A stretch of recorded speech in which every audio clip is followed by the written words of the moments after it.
Probability का ये शानदार सा क्लास जिसका आज फर्स्ट लेक्चर है ना। तो हम लोग प्रोबेबिलिटी में क्लास 5 से ही आप पढ़ रहे होगे, बचपन से ही पढ़ रहे होगे, इसको डे टू डे लाइफ में बहुत बार यूज भी कर रहे हो। प्रोबेबिलिटी वर्ड का, चांस वर्ड का। इंडिया पाकिस्तान का मैच हुआ, क्या चांस है कि इंडिया मैच जीत जाएगा, इन सब बातों का बहुत दिनों से बहुत तगड़े तरीके से आप सब बच्चे इसको यूज कर रहे हैं। तो कम से कम बच्चों इस चैप्टर को पढ़ करके तो आप एक अच्छे सट्टेबाज तो जरूर बन जाओगे, है ना। सट्टा लगाने के लिए जो बड़े बड़े ड्रीम 11 और ये सब वो सब जो आप नाम सुनते हो, है ना, सब इसी गेम पे चलता है। प्रोबेबिलिटी के ही गेम पे इसकी शुरुआत, शुभारंभ, हिस्ट्री बहुत इंटरेस्टिंग भी है, लेकिन हम लोग टू द पॉइंट पे चलेंगे, ठीक है। तो हमारा जो मेन थीम होगा ना वो एग्जामिनेशन के पॉइंट ऑफ व्यू से होगा, नहीं तो वैसे तो बहुत सारी बात कर सकते हैं, की जा सकती है, मतलब एक अलग डायरेक्शन में हम लोग जा सकते हैं। यस, तो आगे बढ़ते हैं, ध्यान से समझिएगा बातों को। सबसे पहले आपको ये प्रोबेबली, चांस, संभावना, क्या चांस है कि आज वर्षा होगी, क्या चांस है कि प्रवीर को आईटी में रैंक 1 मिलेगा, है ना, तो बहुत थोड़ा कम चांस है। क्या चांस है कि इसी प्रकार से बहुत सारी बातों पे हम लोग अपने डे टू डे लाइफ में इस चांस का, प्रोबेबली का, इन सब वर्ड का यूज करते हैं। और वही जो चांस पूछते हैं ना, तो वो प्रोबेबिलिटी ही पूछते हैं। एक कॉइन को उछालेंगे तो क्या चांस है कि हेड आएगा, तो 1/2। क्या चांस है कि टेल आएगा, तो 1/2। तो ये बेसिक थीम, बेसिक कॉन्सेप्ट आप बहुत पहले से बहुत अच्छे तरीके से जानते हो। उन चीजों पे हम लोग ज्यादा समय नहीं लगाते हुए हम आपको बताना चाहेंगे कुछ इंपॉर्टेंट टर्म्स जो कि हम लोग बच्चों इधर यूज करने वाले हैं प्रोबेबिलिटी में। कुछ कुछ वर्ड को पहले समझ लेते हैं, जान लेते हैं, क्योंकि उसका जब यूज करेंगे तो आपको दिक्कत हो जाएगा। आइए सबसे पहले हम आपको बताते हैं एक्सपेरिमेंट के बारे में। दो टाइप का एक्सपेरिमेंट होता है बच्चों, एक रेंडम एक्सपेरिमेंट होता है और एक डिटर्मिनिस्टिक एक्सपेरिमेंट होता है। दो टाइप के एक्सपेरिमेंट, दोनों एक्सपेरिमेंट में आपको डिफरेंस बताते हैं छोटा सा। रेंडम एक्सपेरिमेंट हमारे काम का चीज है। डिटर्मिनिस्टिक एक्सपेरिमेंट जो लैब में होता है, केमिस्ट्री के लैब में, फिजिक्स के लैब में, उसमें पता है कि सोडियम में अगर Cl मिलाएंगे तो NaCl ही बनेगा, वो पता है ना। तो उसमें हम लोग उसको फिर रेंडम एक्सपेरिमेंट नहीं कहेंगे, यानी कि ऐसा एक्सपेरिमेंट जिसका आउटकम पहले से डिसाइडेड कि भाई यही आएगा ही आएगा, है ना। और रेंडम एक्सपेरिमेंट में ऐसा एक्सपेरिमेंट जिसके आउटकम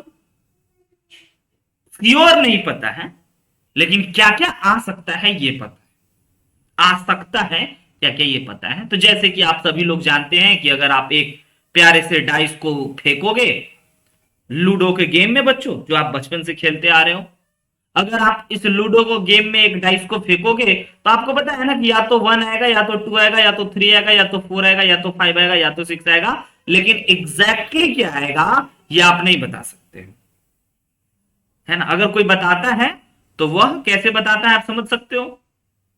ऐसे कुछ ना कुछ मैथमेटिकली नहीं बताया जा सकता, क्योंकि यह एक रेंडम एक्सपेरिमेंट, वो लक बाई चांस जिसको कहते हैं ना, कि आपका लक अच्छा सा आप बोले और आ गया, बिल्कुल, लेकिन श्योर नहीं है, कंफर्म नहीं है, गारंटी नहीं है कि अगर हम एक डाइस को फेंकेंगे तो यही आएगा। एक क्वाइन है, 10 रुपए का सिक्का है, अगर आप इसको उछालोगे तो या तो हेड आएगा या तो टेल आएगा, और दो ही चीज है।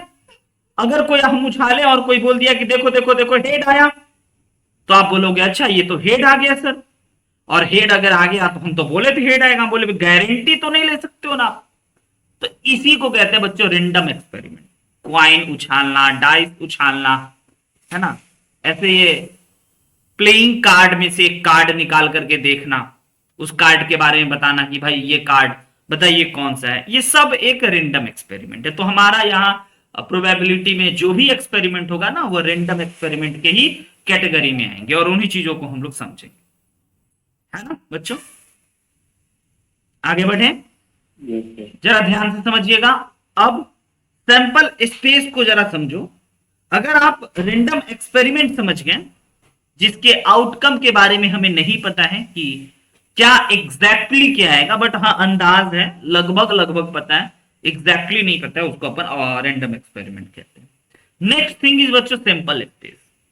जब किसी भी रैंडम एक्सपेरिमेंट को आप करते हो, लाइक क्वाइन को उछालते हो, है ना, तो क्वाइन को उछालने पे आपको पता है ना कि भैया या तो हेड आएगा नहीं तो टेल आएगा।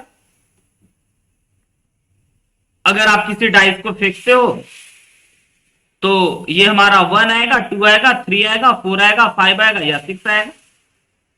तो कहने का मतलब कि इसी डाइस में से हमको 1 2 3 4 5 6 इसी चीजों को कि जो आ सकता है उसी को हम लोग सैंपल स्पेस कहते हैं। ये बात क्लियर हुआ। अगर हम लोग किसी, ये दो बेसिक इंपॉर्टेंट की सैंपल स्पेस मतलब कि टोटल टोटल कितना आ सकता है, टोटल कितनी बात हो सकती है, एक क्वाइन के साथ क्या क्या हो सकता है, दो क्वाइन के साथ क्या क्या आ सकता है, तीन क्वाइन के साथ क्या क्या आ सकता है, इसको जरा समझते हैं। पहला नंबर बात बच्चों, अगर वन क्वाइन उछालोगे तो सैंपल स्पेस मान के चल लेते हैं एस, तो क्या क्या आ सकता है आपको, या तो हेड आ सकता है नहीं तो टेल आ सकता है, दो ही बात। अगर बच्चों आप दो क्वाइन को एक साथ उछालोगे तो सैंपल स्पेस में क्या क्या होगा वो हम आपको बता देते हैं। हो सकता है दोनों में हेड आए, हेड हेड, या हो सकता है बच्चों दोनों में टेल आए, टेल टेल, या हो सकता है एक पे हेड आए और दूसरे पे टेल आए, या हो सकता है कि जिस पे हेड आया और फिर दूसरे वाले पे टेल आ जाए। तो टोटल आउटकम जितने भी बात हो सकते हैं उन सभी बातों को लिखना, उन सभी बातों को एक सेट के फॉर्म में रिप्रेजेंट करना हमारा सैंपल स्पेस कहलाता है। Sample space is very important thing बच्चों, प्रोबेबिलिटी की सभी बातों को समझने के लिए बेसिक बेस है, ये नहीं तो आगे कुछ नहीं कर पाएंगे। और ये तो बहुत बढ़िया। अब जरा सोचो कि अगर तीन कॉइन को उछाला जाए तो क्या होगा बच्चों, तीन कॉइन को उछाला जाए तो हो सकता है, अब यहां से एक बात आप समझ रहे हो, और ये हम आपको ना परमोटेशन कॉम्बिनेशन में भी बताए थे कि अगर दो कॉइन को एक बार उछाला जाए तो 2 टू द पावर 1 यानी कि टोटल 2 आउटकम आ सकता है। और अगर बच्चों आउटकम, नंबर ऑफ आउटकम कि इसमें कितने एलिमेंट हो सकते हैं, तो दो एलिमेंट हो सकते हैं। और हम आपको यह भी बता चुके हैं कि अगर दो कॉइन को उछालोगे तो 2 टू द पावर 2 यानी कि 8 आउटकम आ सकते हैं, सॉरी 2 टू द पावर 4 यानी कि 4 आउटकम आ सकते हैं। और वो दिखा दिए कि देखो ये होगा या ये होगा या ये होगा या ये होगा। और अगर आप इन तीन क्वाइन को एक साथ टॉस करते हो तो टोटल, तो आपको पता है परमुटेशन कॉम्बिनेशन वाले टाइटल में हम आपको सिखा चुके हैं कि टोटल 8 आउटकम होंगे। अब उन 8 आउटकम में क्या क्या होगा इसको जरा समझिए। हो सकता है तीनों पे हेड आ जाए, हो सकता है पहले पे हेड दूसरे पे टेल और दूसरे पे टेल आ जाए, हो सकता है पहले पे हेड दूसरे पे टेल और दूसरे पे टेल आ जाए। समझ रहे हैं बात बच्चों? ऐसे करते करते टोटल 8 आउटकम पॉसिबल हो सकता है तीनों पे टेल टेल टेल आ जाए। और ये लिखना, ये भूलना मत, ये पूरा आटो काटो लिखना। हो सकता है एक बार में नहीं मिले तो ढूंढना चलो, इससे तो आप कम से कम अपने दिमाग को कुछ पल के लिए फोकस तो कर पाओगे। अगली बातों पे चलते हैं। एक डाइस को फेंकना है तो सैंपल स्पेस में सबको पता है 1 2 3 4 5 6 ही होगा। जब बच्चों दो डाइस को फेंकेंगे तो सैंपल स्पेस क्या हो, जब हम लोग दो डाइस को फेंकेंगे तो सैंपल स्पेस में क्या होगा, हो सकता है दोनों डाइस पे 1 आ जाए, हो सकता है पहले पे 1 दूसरे पे 2 आ जाए, हो सकता है पहले पे 1 तीसरे पे 3 आ जाए, हो सकता है पहले पे 1 4 आ जाए। फिर ऐसे करते करते टोटल आउटकम बताइए कितने होंगे, इस सैंपल स्पेस में कितना एलिमेंट होगा ऐसा, इसको एक एलिमेंट गिनेंगे।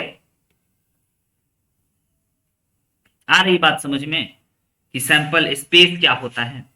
तो आइए ना, ये बच्चों 2x2 का सॉरी दो डाइस को अगर फेंका गया, वेरी गुड, तो टोटल 36 आउटकम हो सकते हैं। और इन्हीं 36 को हम लोग कहते हैं सैंपल स्पेस। यह हमारा बच्चों क्या है, सैंपल स्पेस। आई बात समझ में? अब जरा गौर फरमा करके समझना, ध्यान देना। हो सकता है दोनों पे 1 आ जाए, हो सकता है एक पे 1 एक पे 2 आ जाए, और ऐसे करके अगर इन पूरे को गिनोगे तो ऊपर से भी 6 और नीचे से भी 6, डायगोनली 6 इंटू 6, ओवरऑल 36। अब इसमें बहुत सारी बात है, सम डबल होना चाहिए, तो ये देखो ये दोनों सेम सेम, डायगोनली अगर देखोगे तो ऐसे देखोगे तो सेम सेम, अगर ऐसे ऐसे देखोगे, बहुत अलग अलग तरीके से बच्चों हम इसको देख सकते हैं, ऑब्जर्व कर सकते हैं, बहुत सारे पैटर्न को पकड़ सकते हैं, है ना, और उन सब से क्वेश्चन पूछ सकते हैं। अगर आप इसको और इसको जोड़ोगे दोनों के तो सेम आएगा, अगर आप इसको इसको और इसको जोड़ोगे तो सेम आएगा, अगर आप इसको इसको और इसको और इसको ऐड करोगे तो सेम आएगा। आ रही बात समझ में? अगर आप इसको और इसको ऐड करोगे तो सेम आएगा, यानी कि ऐसे कोई लाइन एक चल रहा है ना, सेम सेम जैसा चीज डायगोनली इस तरफ से, इन सबको जोड़ोगे तो बच्चों आपको सबको जोड़ करके 7 आएगा। ऐसे करके देखोगे तो कोई और नियम पकड़ाएगा, ऐसे करके देखोगे तो ओवरऑल ये सैंपल स्पेस रेडी रखना, क्योंकि ये 2 डाइस को उठाला हुआ टोटल 36 आउटकम है ना, इस सैंपल स्पेस की बहुत जरूरत पड़ने वाली है।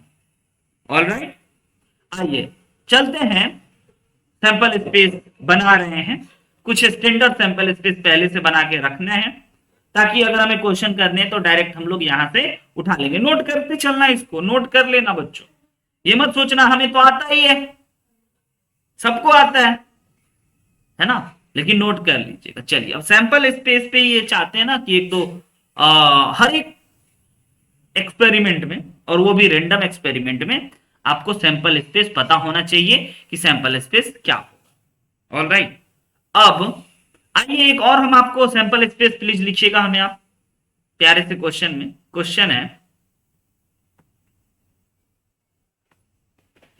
कि when a coin is tossed, when a coin is tossed, है ना, ये नहीं पूछेंगे कि एक कॉइन को टॉस किया गया तो सैंपल स्पेस बताइए क्या हो। When a coin is tossed twice, if head, head tell तो जानते हो बच्चों, एक कॉइन में या तो हेड आएगा या तो टेल आएगा, वो बॉलीवुड मूवी शोले वाला कॉइन नहीं है, यहां सब एक फेयर कॉइन है, फेयर डाइस है। 2 तरह का डाइस होता है, एक बाइस्ड डाइस होता है, एक फेयर डाइस होता है। तो सिंपल अगर डाइस लिखा है तो समझिएगा वो फेयर डाइस है, महाभारत वाला शकुनी मामा वाला डाइस नहीं है, उसको बाइस्ड डाइस कहते हैं। बाइस्ड डाइस बनाया जा सकता है ना, कैसे बताते हैं, कभी बेईमानी करना हो किसी को तो, जैसे मान के चलो हमारा ये डाइस है, मतलब ये एक ऐसा डाइस ना जिसमें कि ध्यान से समझिएगा एक बहुत बड़ा लॉजिक, ये एक लूडो वाला स्क्वायर है हमारा, है ना, इसको अगर आपको इसमें ना बचपन में खेल भी खेले होंगे तो देखेंगे कि आपके पास बहुत ऐसा डाइस मिला होगा जिसमें ना 1 ही बहुत आता हो, या 6 बहुत आता हो, या कोई एक ऐसा नंबर होगा जो बार बार आता हो, तो इसका मतलब वो फेयर डाइस नहीं है। कहने का मतलब ये डुप्लीकेट या बायस्ड डाइस बनाया जा सकता है। कैसे? ये तो बच्चों एक प्लास्टिक का बना हुआ चीज है, इसमें आप एक तरफ थोड़ा सा लोडेड बना दो, यानी कि यहां पे ना आप थोड़ा सा कुछ मेटल का चीज रख दो, भारी वाला चीज रख दो एक तरफ 1 के नीचे, तो 6 के ऊपर में हल्का हो जाएगा, और जब भी फेंकोगे ना तो आपको वो हर बार 1 नीचे ही आना चाहेगा, क्योंकि थोड़ा सा भारी है ड्यू टू ग्रेविटी। अच्छा, व्हाइट कलर कंफ्यूज कर रहा है, हाँ जी, हाँ जी, तो हम आपसे क्वेश्चन पूछ रहे थे। क्वेश्चन है बच्चों कि when a coin is tossed twice, if head appears in the second thrown, ध्यान से समझिएगा, इन द सेकेंड थ्रोन,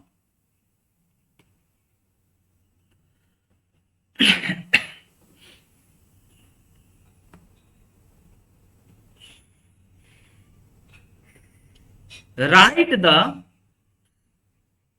अच्छा एक सेकेंड रुक जाइए, when a coin is tossed twice, if head is appear in a second throw, then a dice is thrown,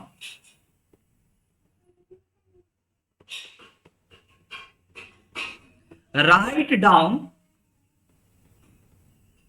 the sample space. लिख सकते हो बच्चों, है ऑफ द एक्सपेरिमेंट। इस एक्सपेरिमेंट में जो सैंपल स्पेस बनने वाला है, क्या आप लिख सकते हो? बताइए। Sample space S is equal to क्या क्या होगा इसके अंदर में? क्वेश्चन कह रहा है कि जब एक क्वाइन को टॉस किया जाता है और हेड आता है, टेल आता है, तो कोई प्रॉब्लम नहीं। ऑल राइट, यही कह रहा है ना, when a coin is toss twice, if head appear in the second thrown, then a dice is thrown, right down the sample space. यानी कि एक क्वाइन को टॉस किए, हेड आया, टेल आया, कोई प्रॉब्लम नहीं। अगेन टॉस किए तो टेल आ गया, या फिर हेड आ गया और टेल आ गया। लेकिन कह रहा है कि अगर कभी दूसरे बार उछालने में हेड आया, गौर फरमाइएगा, दूसरे बार उछालने में अगर कभी हेड आया तो बच्चों डाइस फेंका जाता है। ऑल राइट, दूसरे बार उछालने में अगर कभी हेड आया तो क्या किया जाता है? एक डाइस फेंका जाता है। और एक डाइस जब फेंका जाएगा तो आपको क्या आएगा कि भाई डाइस फेंकने पे एक बार 1 आएगा, फिर डाइस फेंकने पे एक बार 2 आएगा, फिर डाइस फेंकने पे एक बार 3 आएगा, फिर 4 आएगा, फिर 5 आएगा, फिर 6 आएगा, ऐसे करते करते। हाँ, लेकिन कह रहा है कि जब जब आपको दूसरे थ्रोन पे हेड आएगा तब। बच्चों पॉइंट पकड़ रहे हो सकता है ये टेल टेल आया तो no problem, tail head tail आया नो प्रॉब्लम। लेकिन जैसे ही हेड टेल हेड आ गया तो हेड आने के बाद फिर डाइस फेंकना, 1 2 3 4 5, तो ऐसे करके बढ़ गए। या फिर बच्चों ये भी हो सकता है कि दोनों पे हेड आ गया हो, तो भी तो इसमें दूसरे वाले पे हेड आ गया तो फिर से डाइस फेंकेगा, और डाइस जब फेंकेगा तो टोटल तो बच्चों 1 2 3 4 5 6 आएगा। तो ओवरऑल ये हो गया सैंपल स्पेस। तो कभी कभी ऐसे भी हमें किसी किसी पर्टिकुलर क्वेश्चन में सैंपल स्पेस बनाना पड़ेगा, जो थोड़ा सा क्वेश्चन से हटके भी रहेगा और महत्वपूर्ण भी रहेगा, है ना? तो आपको इसमें यह काउंट करना होगा कि टोटल कितने आउटकम आए। बताइए ऑल पॉसिबल आउटकम कितना है? अगर ऊपर वाला गिवन सिचुएशन है, अगर ऊपर वाला गिवन एक्सपेरिमेंट है, तो टोटल आउटकम कितने आएंगे? बता सकते हो बच्चों, टोटल आउटकम कितने आएंगे? तो गिनती करने की बात है ना, simple 1 2 3 4 5 6 7 8 9 10 11 12 13 14, total outcome is 14। Total outcome की इंपॉर्टेंस होगी, क्योंकि जब क्लासिकल डेफिनेशन ऑफ प्रोबेबिलिटी समझेंगे तो इसकी बहुत ज्यादा जरूरत पड़ेगी। एग्री और नॉट एग्री? क्लासिकल डेफिनेशन में इसकी महत्वपूर्ण रोल में होंगे। आगे बढ़ते हैं, अगले पॉइंट पे चलते हैं बच्चों। कुछ कुछ इंपॉर्टेंट बेसिक बातों को नजर डालते हुए, देखते हुए, ध्यान बढ़ाते हुए हम लोग चलते हैं अगले पॉइंट पे। यस, इवेंट, बिल्कुल वही जो आप जानते हो। इवेंट मतलब कोई कार्यक्रम, कोई प्रोग्राम। अगर आप किसी दो क्वाइन को उछाले तो सैंपल स्पेस में बच्चों आपके पास क्या क्या मिला? 1 head tail head tail tail head head tail head tail head. Yes, head head मिला, टेल हेड मिला, टेल हेड मिला, हेड टेल मिला, ये सब मिला। ये आपका सैंपल स्पेस। इसी सैंपल स्पेस में से अगर आप कोई एक बात रख लो, है ना, आप बोलो कि सर हमने एक दो कॉइन को टॉस करा तो हमारे को सर हेड हेड आया, तो हेड और हेड का आना इस बच्चों एन इवेंट। कोई इवेंट ये भी हो सकता है हेड हेड दोनों पे आ जाना और टेल टेल दोनों पे आ जाना, ये भी एक हमारा इवेंट हो सकता है।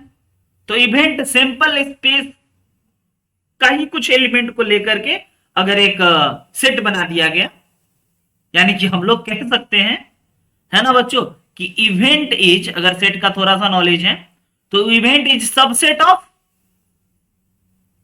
क्या चीज? Sample space. हाँ या ना?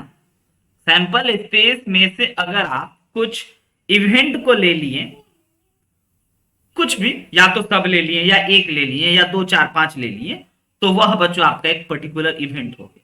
एक कॉइन को उछाले, हेड आना इज एन इवेंट। एक डाइस को फेंके, 6 आना इज एन इवेंट। एक डाइस को फेंके, प्राइम नंबर आना इज एन इवेंट। ऑलराइट ना। एक डाइस को फेंके, ऑड नंबर का आना एक इवेंट। सिंपल सिंपल, तो हम सिंपल कह देते हैं ना कि ये A B and C are events बच्चों, इस पर्टिकुलर एक्सपेरिमेंट का।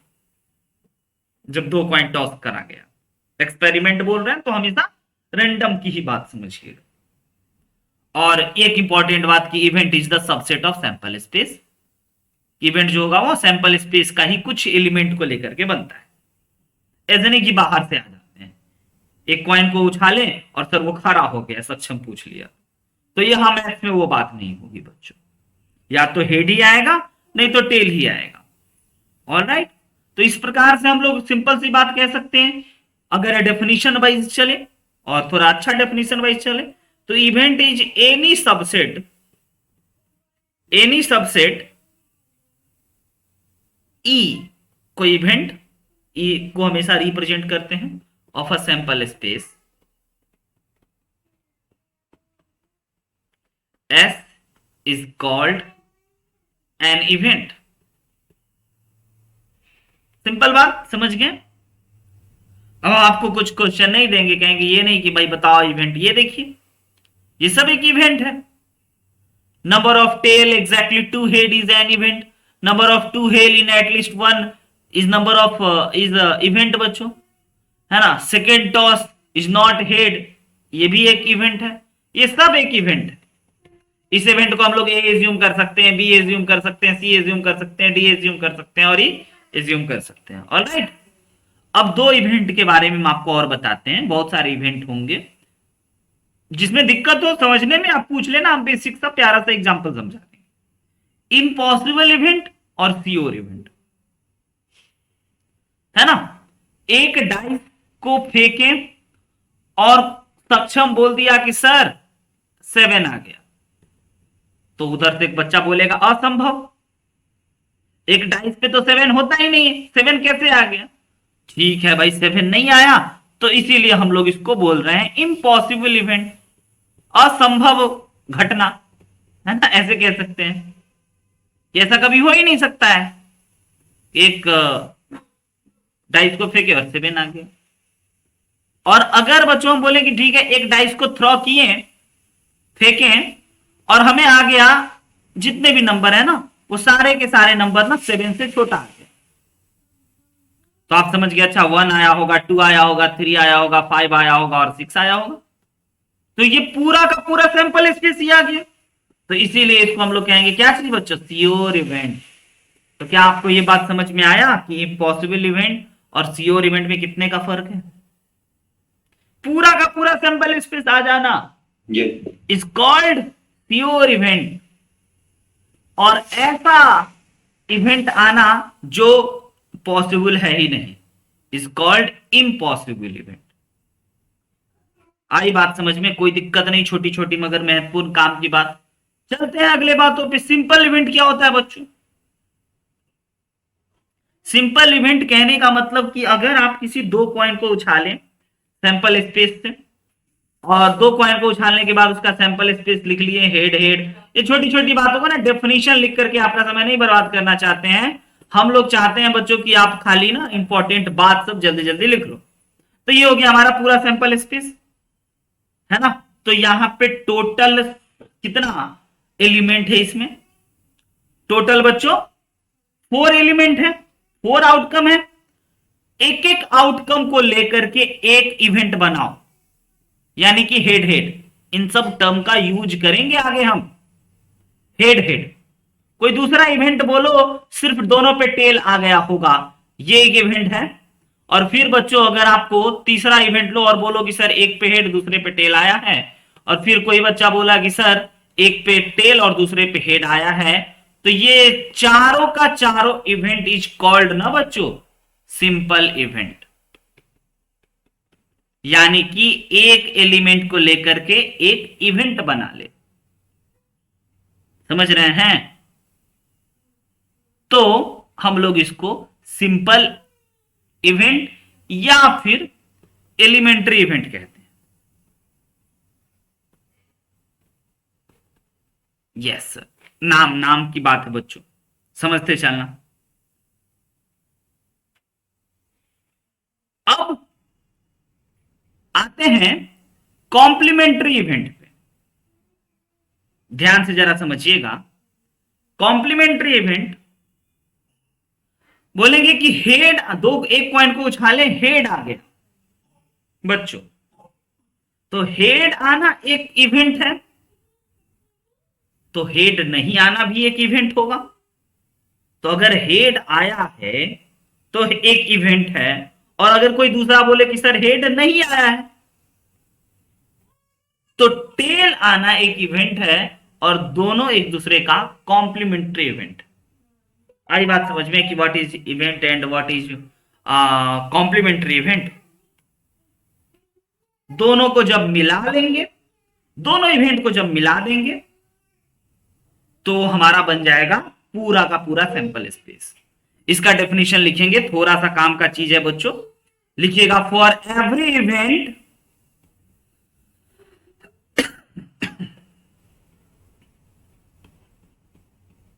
for every event A, there corresponds another event A dash या फिर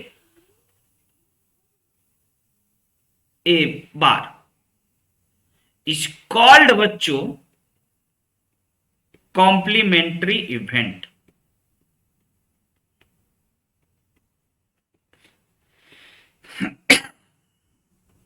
सिंपल शब्दों में, it is not, it is also called not A. Simple सी बात, नहीं। ए आना है अगर एक इवेंट है तो ए नहीं आना एक दूसरा इवेंट है, तो ए आना और ए नहीं आना एक दूसरे का कॉम्प्लीमेंट्री इवेंट है। क्लियर है? आइए एग्जाम्पल से समझते हैं इन बातों को। वही बात बच्चों, है ना? अगर हम आपको एक एक्सपेरिमेंट में 3 कॉइन टॉस करने को बोले, टोटल 8 आउटकम है, लिख तो चुके हैं ना? 8 आउटकम का सैंपल स्पेस इंपॉर्टेंट होता है, एक बार दिमाग लगा करके लिखिएगा और हर बार जरूरत पड़ेगा। Head head head, tail tail tail, कोई छूटेगा तो बताना। टोटल 8,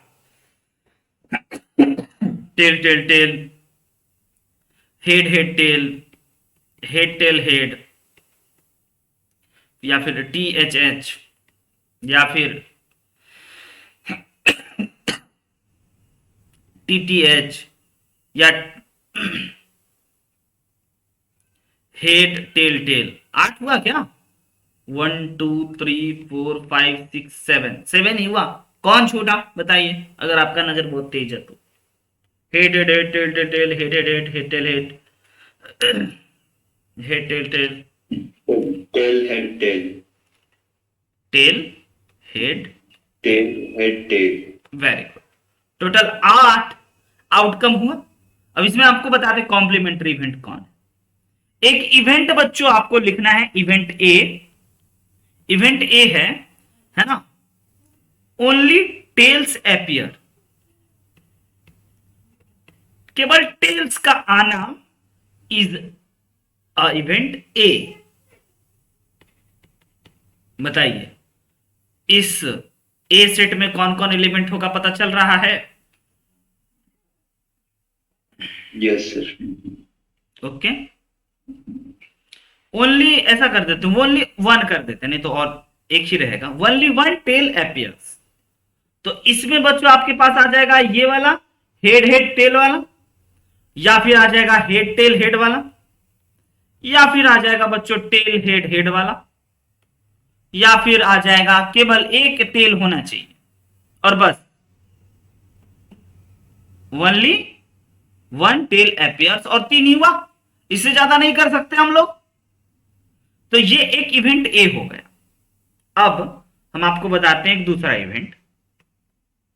इवेंट बी आप हमें बताओ, ठीक है, कि जिसमें नॉट ए हो, है ना, यानी कि not only one tails, one tail appears. बताइए तो वह इवेंट कौन बनेगा? जो जो इस सैंपल स्पेस में आप लिख लिए हैं, यानी कि ये लिख चुके हैं, ये लिख चुके हैं, ये भी लिख चुके हैं, इन तीनों को लिख चुके हो तो इन तीनों को आप नहीं लिखोगे, तो जो बचा हुआ है उसको आप लिखोगे। तो ये हो गया हमारा हेड हेड हेड एक, दूसरा हो गया हमारा टेल टेल टेल, तीसरा हो गया हमारा टेल टेल हेड, और चौथा हो गया हमारा head tail head, head tail tail, और पांचवा हो गया ये। तो कहने का मतलब कि अगर सर इधर टोटल 3 आउटकम है और पूरे सैंपल स्पेस में 8 आउटकम है, तो इधर 5 आउटकम बचेंगे, पक्का गारंटी है। तो इसी बी एलिमेंट को, इवेंट को, इसी बी सेट को हम लोग बोलते हैं complementary event of A. Important बात होता है बच्चों, याद रखेंगे, है ना, कॉम्प्लीमेंट का यूज करेंगे।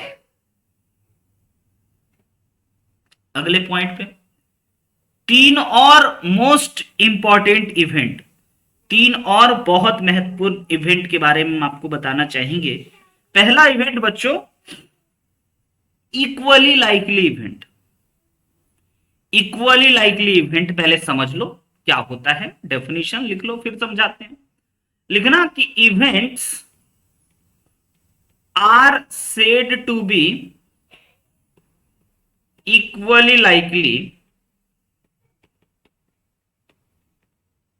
likely events when no particular event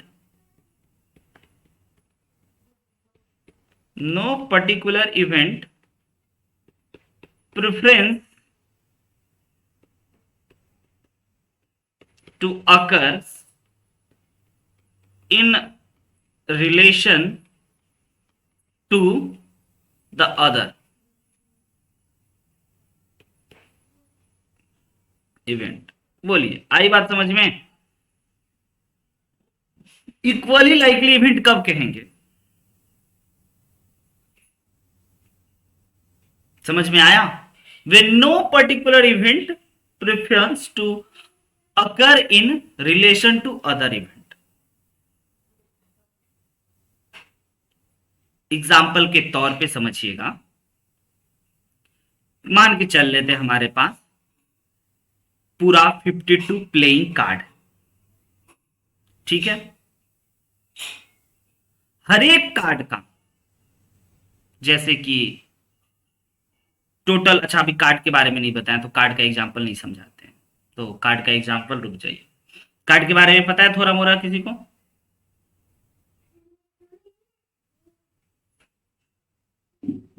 yes थोड़ा सा।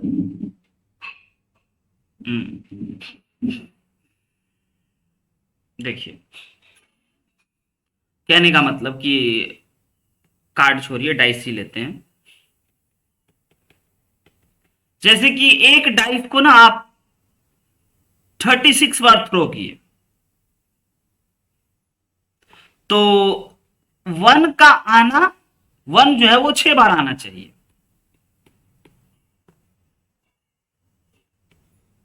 ठीक है, क्योंकि टोटल हमारे पास एक डाइस को फेंकने की बात हम कर रहे हैं। तो 1 1 1 1 1 का आने का जो इवेंट होगा उतना ही 2 का आने का होगा। समझ रहे हैं बात? कि अगर 100 बार फेंके हैं तो 1 जितना बार आएगा उतना बार ही 2 आना चाहिए, उतना बार ही 3 आना चाहिए, उतना बार ही 4 आना चाहिए, उतना बार ही 5 आना चाहिए। तो ये इवेंट, कहने का मतलब इसको आप 100 बार फेंके है ना, 100 बार नहीं 360 बार फेंके, ठीक है, या फिर 60 बार फेंके हैं, तो अगर 10 बार आपका 1 आया है तो 10 बार भी 2 आना चाहिए, 10 बार भी 3 आना चाहिए, 10 बार भी 4 आना। ऐसा तो नहीं है कि कोई ज्यादा आ जाएगा या कोई कम आ जाएगा। तो इस टाइप को इवेंट को बच्चों हम लोग इक्वली लाइकली इवेंट कहते हैं। तो यहाँ पे बच्चों को कंफ्यूजन होता है, सर कौन इक्वली लाइकली इवेंट नहीं हुआ? वही 22 डाइस में अगर थोड़ा सा भारी कर दिए, डुप्लीकेट डाइस बना दिए, फेयर डाइस नहीं है और भारी कर दिए हैं 1 के साइड, तो 6 जो है ना, अगर आप 60 बार फेंकोगे ना तो 6 जो है ना वो हो सकता है 50 बार। तो 6 का आना और 1 का आना और 2 का आना और 3 का आना और 4 का आना और 5 का आना इक्वली लाइकली इवेंट नहीं हुआ। समझे? Yes sir. Equally likely. अब आ जाए बच्चों,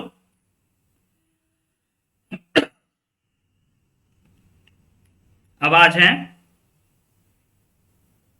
hello hello. Yes sir. Yes, फिर से पावर कट का प्रॉब्लम चल रहा है। ओके, लेकिन फिर भी काम चलते रहना चाहिए, काम नहीं रुकना चाहिए। अगले पॉइंट पे चलते हैं। Next point is, 3 important event समझा रहे हैं, इस इवेंट की हमें बहुत जरूरत पड़ेगी बच्चों। इक्वली लाइकली इवेंट हम आपको बोलेंगे और फिर बोल देंगे म्यूचुअली एक्सक्लूसिव इवेंट। 2 इवेंट है बच्चों म्यूचुअली एक्सक्लूसिव इवेंट। तो म्यूचुअली एक्सक्लूसिव कोई कोई बुक में रहता है, किसी में डिसज्वाइंट रहता है, किसी में इनकम्पिटेबल इवेंट्स रहता है, सारे का नाम एक ही है। तो ये समझना कि म्यूचुअली एक्सक्लूसिव इवेंट किसको कहते हैं। पहले एग्जांपल से समझना ताकि फील करोगे ना, उसके बाद फिर डेफिनेशन करा लेंगे हम। म्यूचुअली एक्सक्लूसिव इवेंट ऐसे इवेंट को बच्चों कि अगर आप एक फेयर डाइस को थ्रो किए,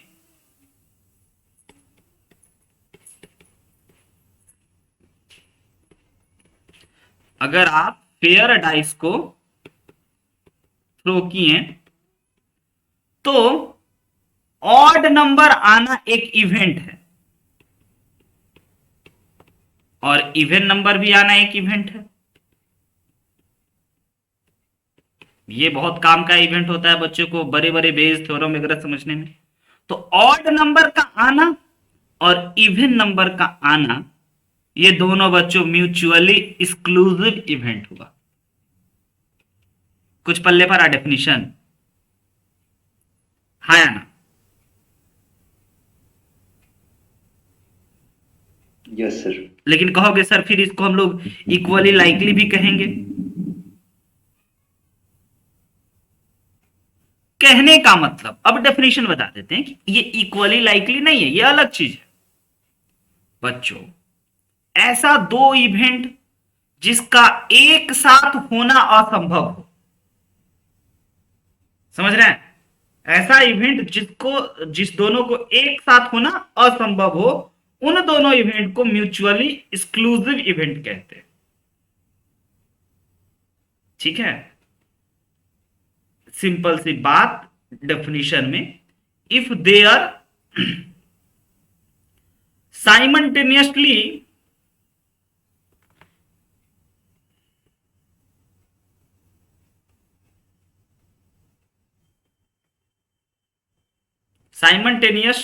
occurrence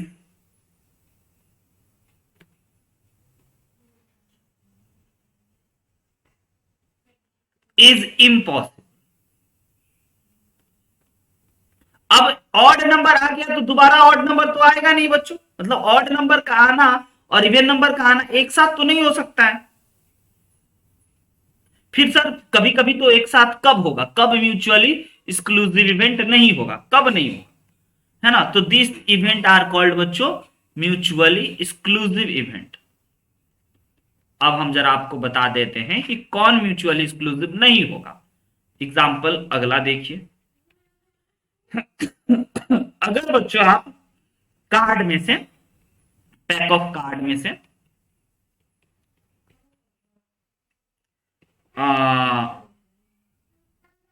किंग आना, किंग 4 होते हैं टोटल, अभी दिखाएंगे, है ना? किंग आना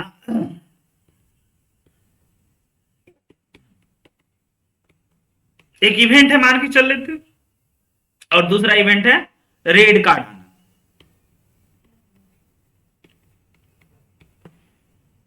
अब आप समझ रहे हैं कि किंग आना और रेड कार्ड आना एक साथ संभव है, क्योंकि दो ऐसा किंग होगा जो रेड कलर का होगा। एग्री बच्चों? तो इन दोनों का एक साथ होना पॉसिबल है। तो दूसरे एग्जाम्पल का जो हमारा इवेंट ए और बी है, ये नॉट म्यूचुअली एक्सक्लूसिव इवेंट है। समझे? मतलब कि कुछ भी कॉमन नहीं। और अच्छे तरीके से एक और बात समझाते हैं म्यूचुअली एक्सक्लूसिव इवेंट को, अगर आप सेट के थोड़ा सा जानकार हो तो। ये अगर हमारा कोई सेट ए है, ये वाला सैंपल स्पेस, और ये सेट बी है, ये सेट ए और सेट बी ऐसा होना चाहिए, दोनों में कुछ भी कॉमन नहीं। यानी कि अगर आप दोनों का इंटरसेक्शन निकालो ना, तो आपको 5 हाथ लगे, कुछ हाथ नहीं लगे। अब समझे रोशन व्हाट इज म्यूचुअली एक्सक्लूसिव? बहुत महत्वपूर्ण है, आगे मत पूछना, अभी समझ लो, अभी डील कर लो, है ना, क्योंकि आगे इन सब चीजों की बहुत मार होने वाली है। म्यूचुअली एक्सक्लूसिव इसी को डिसजॉइंट भी कहते हैं, इसी को इनकॉम्पिटेबल इवेंट भी कहते हैं। अब अगले पे चलते हैं। अगला इवेंट बच्चों इज एग्जॉस्टिव इवेंट। एक ऐसा इवेंट जिसमें सारे का यूनियन अगर आप लो ना, तो पूरा सैंपल स्पेस ही क्रिएट हो जाए। सारे का यूनियन, यानी कि ये फिर ये फिर ये फिर ये फिर ये, और सबको ले लो तो पूरा का पूरा सैंपल स्पेस बच जाए, तो यानी कि वो एग्जॉस्टिव इवेंट्स है बच्चों। एग्जाम्पल के तौर पे सिंपल सी बात, पहले एग्जाम्पल फिर डेफिनेशन से आपको समझ में आता है। एग्जाम्पल के तौर पे अगर हमारा कोई डाइस है जिसको हमने थ्रो किया, तो हमारे पास 1 2 3 4 5, ओहो 6 आया, है ना। चलिए एक एज्यूम कर लेते हैं कि ए हमारा एक इवेंट है बच्चों, जिसमें ना नंबर जो आते हैं ना वो लेस देन 4 आना एक इवेंट है। और बच्चों कोई दूसरा इवेंट लेते हैं जो हम कह रहे हैं कि ग्रेटर देन 2 है, greater than 2 but less than 5। ध्यान से समझना। और एक कोई तीसरा इवेंट लेते हैं जो कि ग्रेटर देन 4 लेते हैं, ग्रेटर देन 4। अब बताइए अगर लेस देन 4 लेते हैं तो ए इवेंट में कौन कौन एलिमेंट है, दिखा क्या सबको? बच्चों काफी प्रॉब्लम है आज इलेक्ट्रिक में, महंगा महंगा डिवाइस को हटा लेना। आइए तो पहले ये समझते हैं, लेस देन 4 का मतलब इस सेट में 1 2 3 होगा, greater than 2 but less than 5 का मतलब इसमें 3 और 4 होगा, और सेट सी में ग्रेटर देन 4 का मतलब 5 और 6 होगा। तो बच्चों अब समझना इंपॉर्टेंट बात, A event union B event union C event, इन तीनों को अगर आप ले लोगे यूनियन यूनियन करके, सेट में तो पढ़े ही थे ना, इनइक्वलिटी में भी पढ़े थे यूनियन का मतलब, सबसे अच्छा अंडरस्टैंडिंग इनइक्वलिटी में ही होता है यूनियन का, कि ये भी होगा ये भी होगा और ये भी होगा, है ना। तो इसका मतलब कि ये देखोगे तो यह पूरा का पूरा आपका सैंपल स्पेस ही तो बन गया बच्चों, बना ना, 1 2 3 4 5। यानी कि अब आप समझना ये पूरा का पूरा सैंपल स्पेस ही बन गया, पूरा का पूरा है। तभी हम लोग इसको कहेंगे event A, event B and event C are called exhaustive event बच्चों। क्लियर है? Yes sir. सभी इवेंट को जोड़ देना, और अगर इंटरसेक्शन ले और फाई आ जाए तो म्यूचुअली एक्सक्लूसिव इवेंट। ये इंपॉर्टेंट बात सब जरूर ध्यान में रखिएगा, क्योंकि जब इतना बात आप ध्यान में रख लोगे, है ना, ये सब कुछ कुछ टर्म हैं जो कि हम लोग बार बार यूज करेंगे। एक दो और छोटा छोटा इवेंट है, डिपेंडेंट इवेंट और इंडिपेंडेंट इवेंट, है ना, चलिए उसको भी पहले डील कर लेते हैं। डिपेंडेंट इवेंट और इंडिपेंडेंट इवेंट का मतलब हो गया बच्चों, बात से ही हो जाएगा कि वो इवेंट ना दूसरे के पे डिपेंडेंट ना हो, है ना, जैसे कि फैन का चलाना और वर्षा होना, खाना खाना और लाइट आ जाना, ये इवेंट का कोई उससे लेना देना नहीं है। तो इस टाइप का हम लोग कहते हैं इंडिपेंडेंट इवेंट। डाइस फेंकना और 2 आ जाना हो गया डिपेंडेंट इवेंट उस डाइस पे। ऑलराइट, तो डिपेंडेंट और इंडिपेंडेंट में ये छोटी छोटी बात। अब आते हैं हम लोग मेन पॉइंट पे, क्लासिकल डेफिनेशन ऑफ प्रोबेबिलिटी पे, जो बचपन से आप लोग सीखते आ रहे हैं। अब यहां से असली गेम आपका शुरू हुआ, ठीक है। Classical definition of probability simple बच्चों, probability of any event A is equal to number of favourable outcome all time hit definition divided by total number of outcome.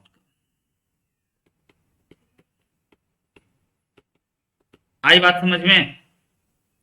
Probability of any event A, जो कि बचपन से करते आ रहे हैं, always number of favourable outcome divided by total outcome. Sir यहां भी करते आ रहे, वहां भी करते, हाँ बिल्कुल। तो कहने का मतलब कि आपको ये, इसको शॉर्ट में हम लोग ऐसे भी लिखेंगे, नंबर ऑफ ये इवेंट ए में कितने एलिमेंट है, और उसके बाद फिर सैंपल स्पेस में कितने एलिमेंट है, नंबर ऑफ सैंपल स्पेस। किसी भी इवेंट का बच्चों प्रोबेबिलिटी 0 हो सकता है, बचपन से जानते आ रहे हैं। और ये हम नहीं बताएंगे कि ये कब होगा, जब इवेंट बच्चों इम्पॉसिबल होगा, ये सब तो पता है ना। और किसी इवेंट का प्रोबेबिलिटी 1 भी हो सकता है। 1 कब होगा? जब इवेंट श्योर होगा, पूरा का पूरा आ जाए। और बच्चों किसी इवेंट का प्रोबेबिलिटी हमेशा क्या होगा? 1 से छोटू और 0 से बड़ा। प्रोबेबिलिटी का ये हो गया क्लासिकल डेफिनेशन। सबसे इंपॉर्टेंट बात, गौर फरमाइएगा, ठीक है। किसी इवेंट का होना और किसी इवेंट का नहीं होना 1 घटा करके भी आप समझते हो। ए इवेंट होना तो इसी का नहीं होना ए डैश, या फिर बच्चों है ना नॉट अकरिंग ए है ये। इसका रिप्रेजेंट करने का तरीका ए डैश ऐसे भी लिख सकते हैं, ए बार लिख सकते हैं, या फिर बच्चों ए कॉम्प्लीमेंट्री ऐसे लिख सकते हैं हम लोग। ये सब नॉन अकरेंस ऑफ ए का रिप्रेजेंटेशन, और ये सब इक्वल टू क्या हो जाएगा? 1 माइनस ए का होना के प्रोबेबिलिटी। सिंपल, मतलब एक डाइस को फेंके 6 आना की प्रोबेबिलिटी 1/6 है, तो 6 नहीं आने की प्रोबेबिलिटी 1 माइनस 1/6 दैट इज 5/6 होगा।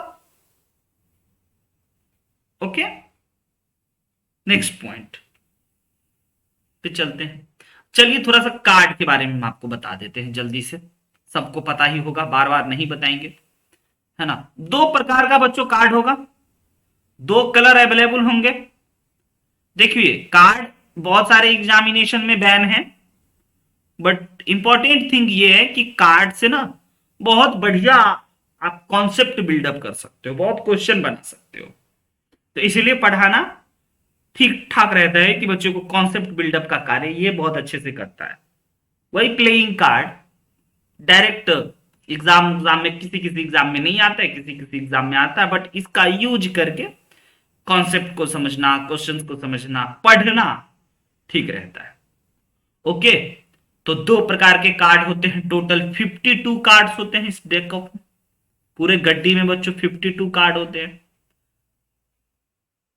दो कलर अवेलेबल होता है, एक ब्लैक कलर और एक रेड कलर, और दोनों के 26 बच्चों कार्ड होते हैं। रेड कलर का जो इस तरह से होता है वो हार्ट शेप, इसका नाम हार्ट होता है, इसका नाम डायमंड होता है, नाम भी याद रखिएगा। स्पेड होता है और क्लब होता है। टोटल 4 टाइप के कार्ड होंगे, spade, club, heart, diamond. Hindi में क्या कहते हैं उससे कोई मतलब नहीं। तो आपको यह बात समझ में आ गया कि total black card 26, red card 26 और सबका 13, स्पेड का भी 13, क्लब का भी 13, हार्ट का भी 13 और डायमंड का भी 13। और इन सभी 13 का एक किंग होगा, एक क्वीन होगी और एक जैक होगा, और एक एस यानी कि 1 2 3 4 सब पे लिखा रहता है ना। तो किंग, क्वीन और जैक, इन तीनों कार्ड को हम लोग कहते हैं फेस कार्ड। इस पे फेस बना हुआ होता है इस तरह का, है ना, इस तरह का किंग का फेस बना हुआ होता है। और उसके बाद फिर 1 से लेकर के 10 तक। बात समझ में आ रही है?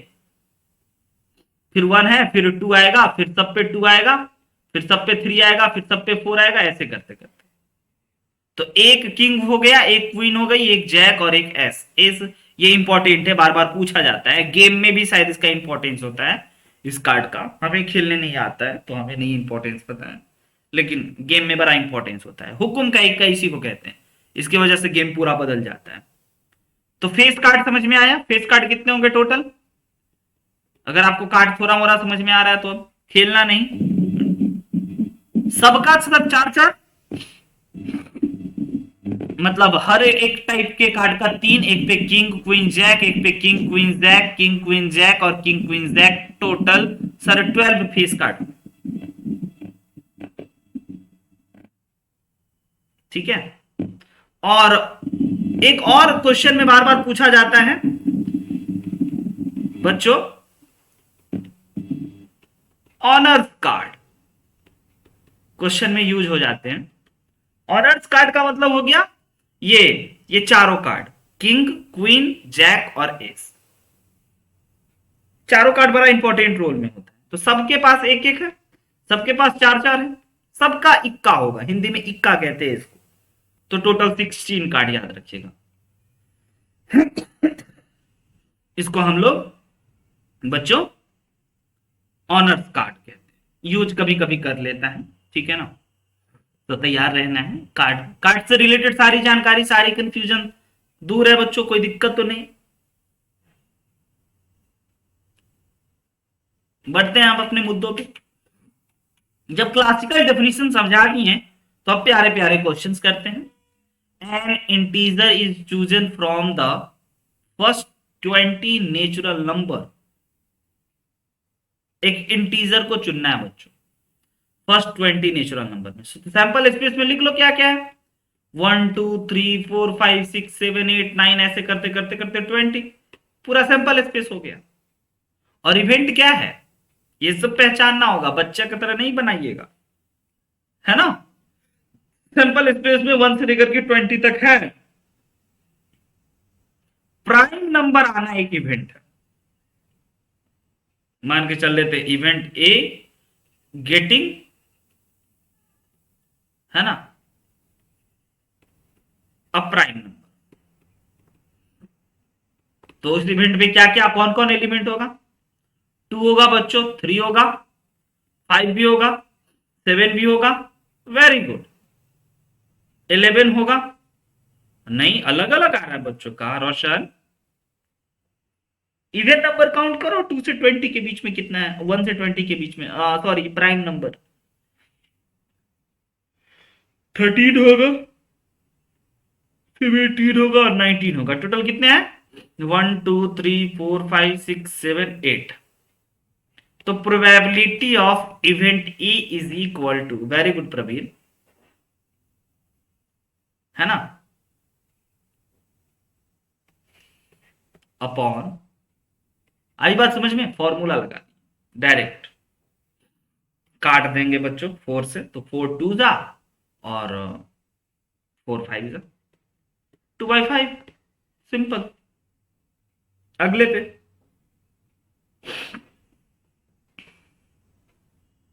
यस, एक बढ़िया क्वेश्चन, दो अनबाइस्ड डाइस को रोल किया गया है, what is the probability of getting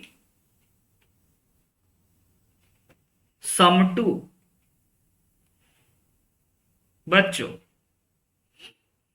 आवाज है मेरी, hello hello, Yes, sir. Okay कोई बात नहीं, हाँ जी, तो दो आना सम कितने होंगे, तो सर सैंपल स्पेस चाहिए इसका हमें, सम दो किस पे आएगा, तो ये है एक, और बस पता चला 1/36। सम 3 आए तो एक ये है और एक ये है, टोटल 2। हाँ अब सही हो, अपॉन 36। सम 4 आए, वेरी गुड पूजा, सॉरी भी, 36। और बताइए, सम प्राइम आना मतलब प्राइम टोटल सम कितने नंबर है बच्चों, प्राइम आएगा, ढूंढना पड़ेगा अब तो। ये इसका सम हो गया 7, इसका सम हो गया 3, इसका सम हो गया, सॉरी इसका सम हो गया 2, इसका सम 3 और इसका सम 3, और इसका सम हो गया 4, नॉट प्राइम नंबर। इस पूरे का सम हो जाएगा 4, प्राइम नहीं है। ये और ये सम प्राइम है ना, तो इधर हो गया हमारे पास 1 प्लस 2 प्लस 1 2 3 4। आ रही बात समझ में, क्या हम पूछे आपसे, क्वेश्चन समझे, प्राइम टोटल सम एक प्राइम होना चाहिए, शॉर्टकट में हम लिखे, तो ऐसे गिनती करके 6 और 7 आना भी एक प्राइम होगा ना, तो ये भी एक प्राइम, ये भी एक प्राइम, ये भी एक प्राइम, ये भी एक प्राइम, ये भी एक प्राइम, ये एक प्राइम नहीं है, ये भी एक प्राइम, ये भी एक प्राइम, इन दोनों को जोड़ने पे भी। तो बच्चों इधर से हो गया 2, इधर 1, इधर देख रहे हो लाइन ड्रॉ कर रहे हैं, गिनती करेंगे फिर 5 आना भी है प्राइम, इधर से ये 2 है और ये 7 आना भी प्राइम है।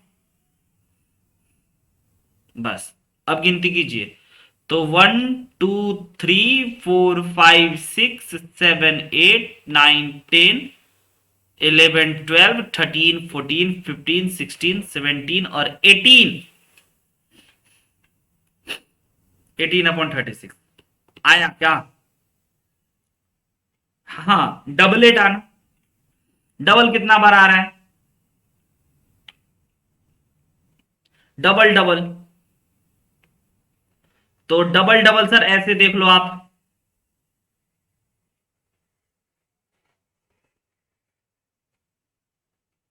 Six upon 36, very good.